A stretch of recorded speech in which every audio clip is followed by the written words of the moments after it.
My answer is yes. By putting a strong password on my social media accounts and other websites that I've been using. Also to protect and secure my own privacy and keeping my personal information confidential so that no one will access everything. I am being careful also in posting and opening the link shared by my friends online because it might be the way of hackers or cyber attackers to access my account or in getting my personal information.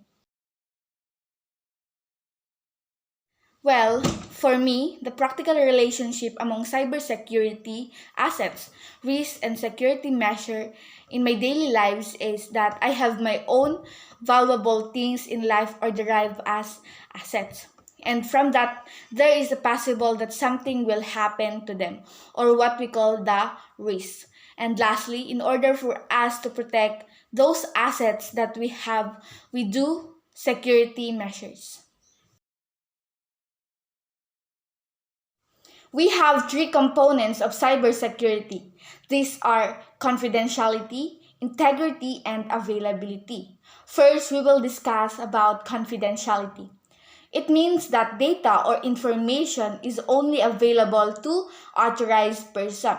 It cannot be accessed by anyone, meaning it is protected from unauthorized viewing or other access. Second, we have integrity. It means that data must not be changed in transit and steps must be taken to ensure data cannot be altered by unauthorized people or person. Also mean that it is protected by unauthorized changes so that we can or that information or data is reliable and correct.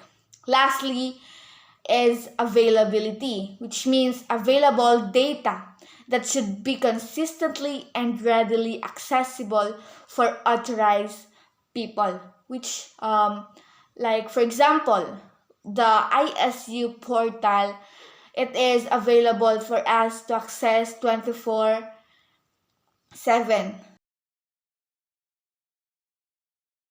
First is phishing. This type of cybercrime where the attackers attempt to steal the user's credentials in which they can abuse to gain unauthorized access to their victims' emails or financial accounts.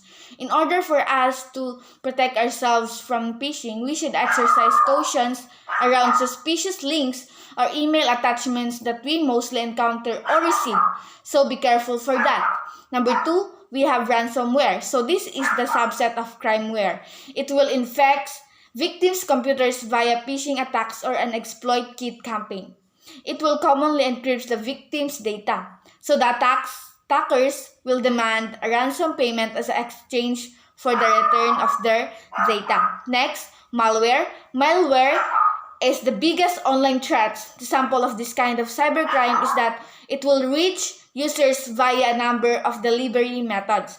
It will also include phishing attacks. Attackers can use the malware to spy on online activities or even steal a personal and financial information. Next, scams. Nowadays, lots of people are experiencing this kind of cybercrime wherein the scammers will trick the users into sending over money, then those offers are baseless. And the one who was being victim end up losing money or what we call scam identity theft. The attackers can seize control of victims' banking credentials, apply for new banking accounts, and steal users' hard-earned savings and more.